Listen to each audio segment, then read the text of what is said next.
The national nightmare of the second longest work stoppage in baseball is over. And with that comes the promise of a free agent frenzy unlike anything the sport has ever seen. Welcome into Battery Power, Cory McCartney, along with Grant McAuley. And we've got a lot to unpack here with the new CBA, what lies ahead for the Braves, and of course, first and foremost, being the future of one Freddie Freeman. But first, Grant, how did you celebrate the end of the 99-day lockout? Was it bat flips in the yard? Were you dousing passerbys with bottles of water? How did you personally celebrate this?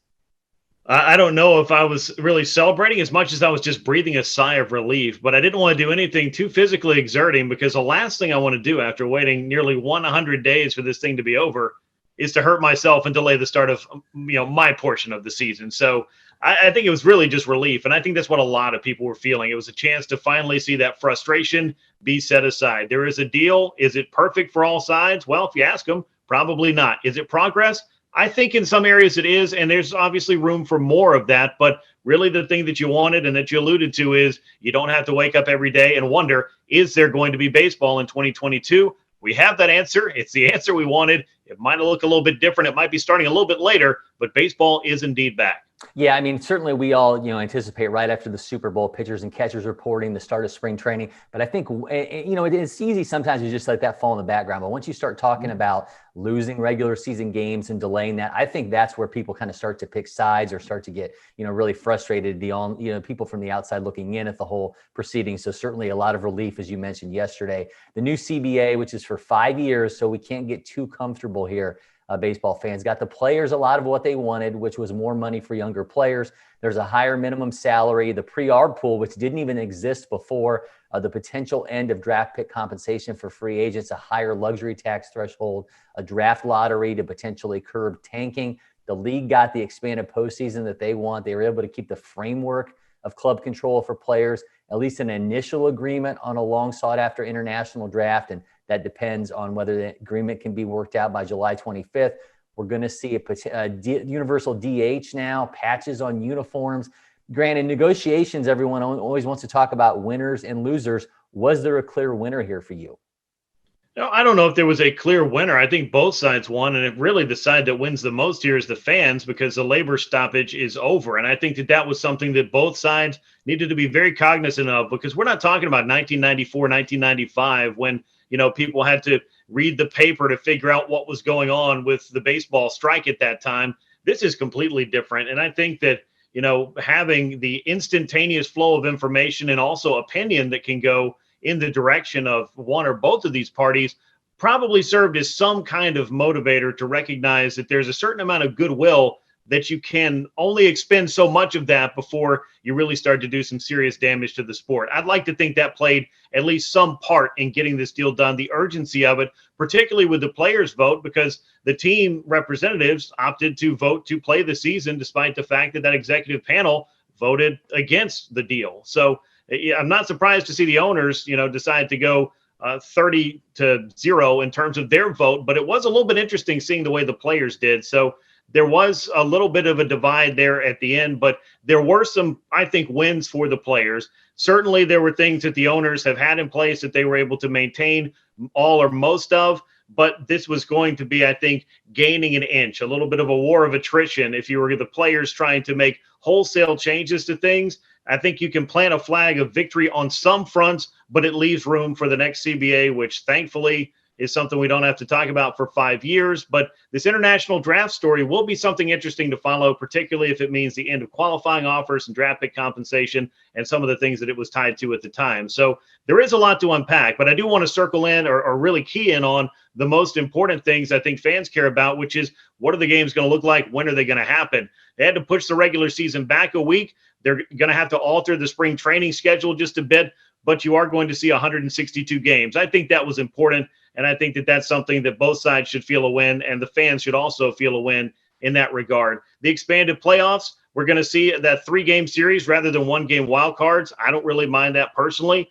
The DH is something people, many, if not most people, have been clamoring for, or at least preparing themselves for a while now. And then on top of that, you do have some potential uniform patches and things that teams will be able to sell now, helmets and uniforms. That'll be a little bit interesting, but all in all, there's a lot to look at here, and a lot was eventually agreed upon. I just wish it could have happened a little bit faster. It does feel like this dragged on and really tested the patience of even the most dyed-in-the-wool baseball fans. Yeah, I mean, that's obviously, and you mentioned it with social media now, these players, these teams, everyone knows what the kind of the temperament is around the sport and how everyone's viewing this from the outside. But, $50 million in that pre-arbitration pool, something that didn't even exist. And once it's been long been said by, people in union negotiations, once a benefit goes in, it's not coming out. So that's only something we're going to see grow. And certainly $700,000 now for the minimum salary is a big win. But big jump. You mentioned this, the things that are really going to impact fans, though, they're going to see the universal DH. They're going to see that 12-team postseason, which includes a first-round bye for the top two division winners. And also, this is something that's not going to go to 2023, but that 45-day window for the league to implement rule changes, which could mean the pitch clock, which could mean the ban on shifts, the larger bases. But, all that aside, after all the hemming and hawing, after us hearing what were hard deadlines, basically a parent that just kept giving in, we're getting that full 162 and the reigning defending champion Braves opening April 7th against the Cincinnati Reds. Yeah, the Braves get a home opener out of this whole thing. Not that they wouldn't have had one and it wouldn't have been against the Reds before, but now it just also gets to be opening day. So that was something we don't see very often. Only the second time in the 6 years of Truist Park that the Braves have been able to open at home, and only the third time in almost the last decade that they've been able to have a home opener. Meanwhile, for the Reds, this is totally uncharted territory for just about any young fan of the Cincinnati Reds, because the last time they opened on the road was over 3 decades ago in 1990, which was a pretty good year in Cincinnati. But all of that aside, and just kind of looking at the big picture with a lot of these changes, a couple of things I think people will be excited to not see anymore. I know for me is the free runner on second base and extra innings. I didn't so much mind the 7-inning doubleheaders. Like, that's really kind of a non-factor for me, but things we won't be seeing from the 2021 season moving forward into the CBA, I guess, unless they come back in that rule change window that we might see next year. But all in all, I mean, you're getting baseball back in large part the way that you remember it not too long ago. And I think that some sustained labor peace after what was a bit of a bump in the road for both these parties is something that they need to keep in mind to really curry the favor of their fans and grow the sport, which should be important for both sides. Well, now comes the part that the Braves fans had been, on edge for the better part of the year. And that's, what's going to happen with Freddie Freeman. Certainly, winning a World Series kept everybody's minds busy, gave them something to celebrate. But it was obviously brought front and center by the likes of Dansby Swanson at the parade at Truist Park. Is Freddie Freeman going to stay put? Reports have the Dodgers, Rays, and Yankees as suitors. The hangup was believed to be that 6th year. Freddie's had 99 days now to stew on this. And if you have to feel that if it doesn't get done, I mean, the Braves are ultimately going to have no one to blame for themselves but this. He wanted to get this done before last season, coming off the pandemic and questions about revenue. It didn't get done. He said there was little to no communication between him and his agent and the team. They could have wrapped this up knowing that the lockout was going to happen. This wasn't a surprise to anybody. They let him flap in the wind. Now you've got to figure, Grant, this is going to be a tight bidding war and some really quick movements here.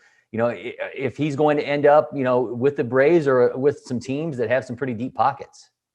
Well, it only takes a team or two outside of the Braves to turn it into a bidding war. You don't have to have 6 teams going after him, particularly when the names that we're talking about here are the New York Yankees, Los Angeles Dodgers, and perhaps others. But I think Freddie Freeman has long said that he wanted to be an Atlanta Brave. So I do still think that is a priority for him, but I think he wants to do it at the right deal, which, of course, as a free agent, is the opportunity to go out and get what he feels is the right deal for his services. It'd be a shame to see him wearing another uniform come opening day when the Braves are taking the field and presumably getting their World Series rings before that game as well. Just a lot to, I guess, anticipate in a very short amount of time. We were expecting maybe a bit of a free agent spending spree or another frenzy like we saw just before the lockout. It didn't really materialize on the first night that the new CBA was ratified by the owners, but I can't imagine with spring training right around the corner, the players already showing up in camps and exhibition games only about a week away, I can't imagine Freddie Freeman's going to sit out there for a terribly long time trying to find which one of the deals, if he's got multiple offers, is going to be the one that he's going to take. I think that there's a lot of motivation for the Braves to get this deal done. I still think he's the best fit. That has nothing to do with thinking that Matt Olson or any other first baseman in baseball would not be a great player for the Braves potentially, but then you start talking about trades and you start thinking about other clubs, like the New York Yankees and perhaps some other teams that could be interested in trading for Matt Olson. So there could be a derby in that regard. I'm sure the A's would like that. And there's obviously going to be a lot of activity on the free agent side. I still think Freddie returns. I think that this thing has dragged on longer than anybody, including yours truly, thought that it would. But I still think it's a deal that makes the most sense for both sides. So until he's off the board, I don't know that I'm really spending a lot of time thinking about all the other options that could be playing first base for the Atlanta Braves. Yeah, it's interesting you mentioned that we thought there was going to be a really quick flurry of moves. From what I understand, there was a lot of front offices that were kind of standoffish at first because they didn't want it to seem as though maybe any tampering was going on because they were not allowed to communicate at all until 7 o'clock, on Thursday night. So certainly you didn't want to paint the perception that maybe that they had been reaching out to anybody. But I'm really interested to see, how the timing of all this impacts things. Certainly Freddie Freeman is plan A for the Braves, but if Matt Olson is plan B, how long can you wait for that domino to fall before you pounce on the second, before someone else does? If Anthony Rizzo is plan C, how quickly do you move there if one of those other players moves quicker than you thought? I mean, the easy play here, obviously, is to give Freddie Freeman what he wants. And if that's a 6th year, just get it over with. But we talked about his style of hitting. If 135 weighted run created plus at age 31, he figures to age pretty gracefully when you talk about a deal that goes into his age 37 season. It should be a no-brainer. And you have to think the extra time here that was afforded with Alex Anthopoulos to get on the Liberty Media and open up those pockets and know exactly what it was going to take to get this thing done financially. They've literally had all the time in the world to figure this thing out. Yeah, and financially speaking, the Braves obviously had a good year. We saw all of that come out with the numbers that were published not long ago. And keep in mind, that's a snapshot of a 1-year period. That seems to bode well for the Braves moving forward over the next few years. When it comes to Freddie Freeman, I think that the first 2, 3, 4 years of this deal, they could be just fine. But when it comes to that 5th, 6th, or anything beyond that, that's probably where the biggest question lies.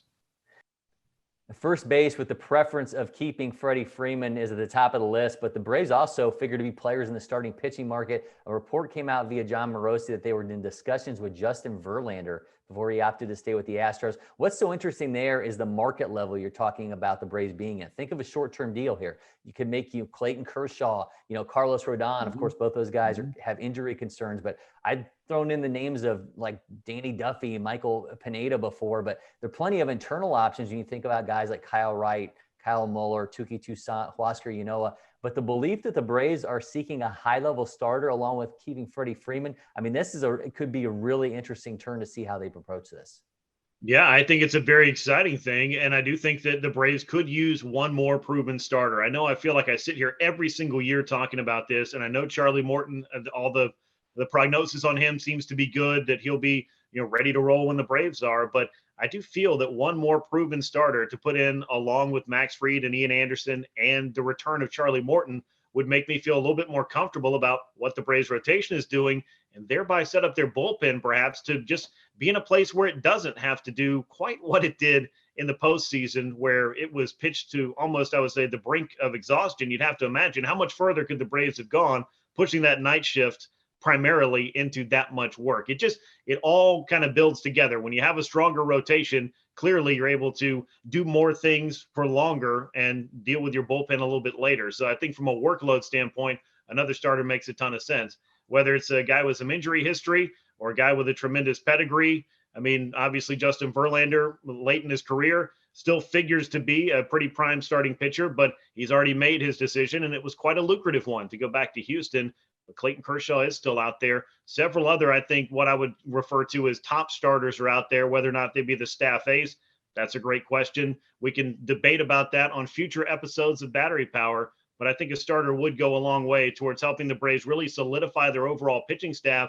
But keeping in mind, and I just want to be optimistic here, maybe sometime around the All-Star break, you finally get the good news that Mike Soroka is able to be a factor in your plans. You just can't, I think, afford to do it right now. But short-term deals leave the long-term future a little bit more flexible, and we know clubs like that. So it's interesting you bring up Mike Soroka, because I think you could look at it on the surface level and say, okay, well, if you were interested in Justin Verlander, if you're potentially interested in the, someone the level of Clayton Kershaw or Carlos Rodon in this free agency class, maybe that says something about where you think Mike Soroka's at in his rehab. Only they weren't allowed to talk to anybody medically wise within the team. So they really have no idea what these last few months have been from a rehab standpoint for Mike Soroka. So I don't know that the Braves, really had, the information in front of them, if you want to say that it had anything to do with how they were going to impact things going into getting a starting pitcher. But I think it's interesting when you already have, Max Fried, Charlie Morton, Ian Anderson, if you were to potentially pair one of these high level, starters, and then you have Soroka on the back end, there's the possibility of maybe he gets back before season's end. I mean, this could be a very exciting pitching staff, but certainly, up until last night at 7:00, they weren't able to get any information on Charlie Morton and his rehab, on Ronald Acuna Jr. and his, or on Mike Soroka and his comeback as well. But I am sure that they have played catch up very quickly with what they've needed to know, even if they couldn't be involved in doing all these workouts under the team's watchful eye or on the team's facilities. I think that is kind of going to work itself out. The real thing with Soroka for me, and I think for anybody that's looking at it, just trying to be realistic about it. He has had a setback before. I just don't think you could bank on him. So I wouldn't let that preclude me from making other plans to, that at least I would say 3 months of the season, you're going to have somebody else as your plan A before you even start thinking about, has Soroka been able to clear all the hurdles of his rehab, go back out, build up the arm strength, not suffer a setback, and be ready to come off the injured list at some point during the season. There is nothing I want to see more for Mike Soroka and for the Braves than for him to take a spot in rotation and be a part of a deep run through October and another World Series win. I know that that's something that's got to be motivating for him. Heck, I know it's got to be something that's motivating for Ronald Acuna Jr. So there's a lot of excitement around this team, a lot of anticipation. They won a World Series, and I don't think that they're ready to stop anytime soon. But there are questions to answer for the Braves. First base is the biggest one. Maybe rotation's another one. The impending return of Ronald Acuna Jr., though, that's going to have some folks pretty excited as we get spring training started as well. Okay, so that's where I was going next, because certainly, he's expected to maybe miss the first 4 weeks of the season. As for opening day, you're going to have Marcell Ozuna back. He's eligible to start the season. The Braves also tendered Adam Duvall. They have a 1-year deal in place for Guillermo Heredia. Is that trio going to be the outfield that we see on opening day? Certainly, things get interesting with the designated hitter now in the National League. They could bring back Jorge Soler. They could bring back Eddie Rosario. Of course, those are the World Series and NLCS MVPs. But with Ozuna in the fold again, can the Braves bring back both of those guys? Well, maybe Ozuna's a guy that you start looking at DH if he's going to be in a Braves uniform, which by all indications right now, until he is not, you have to assume that there's someplace on this roster that they're trying to figure out what the plan is to utilize him and his multi-year deal that the team is on the hook for. One name to throw in there, though, particularly when it comes to the value of having a center fielder, a true center fielder, is Christian Pache. I know he's looking forward to having the opportunity to really establish himself at the big league level. It didn't go the way he wanted to in 2021, but I don't think the story is over for this kid. He's still one of the best defenders in all of minor league baseball. He showed us some glimpses of that even in the playoffs in 2020 with what he can do with the glove. I don't think the story's over for him, particularly because there's no other natural true center fielder on the Braves roster. So I think that really, if you're looking at an everyday guy, and I'm not taking anything away from Guillermo Heredia, but I don't think that him being the everyday center fielder is what the Braves are looking at in the ideal world, particularly with Pache having so much promise and so much potential. Being able to turn that into everyday consistent results would certainly help out the Braves in a big time way. Having a Gold Glove center fielder was a big part of some very good Braves clubs for a very long time.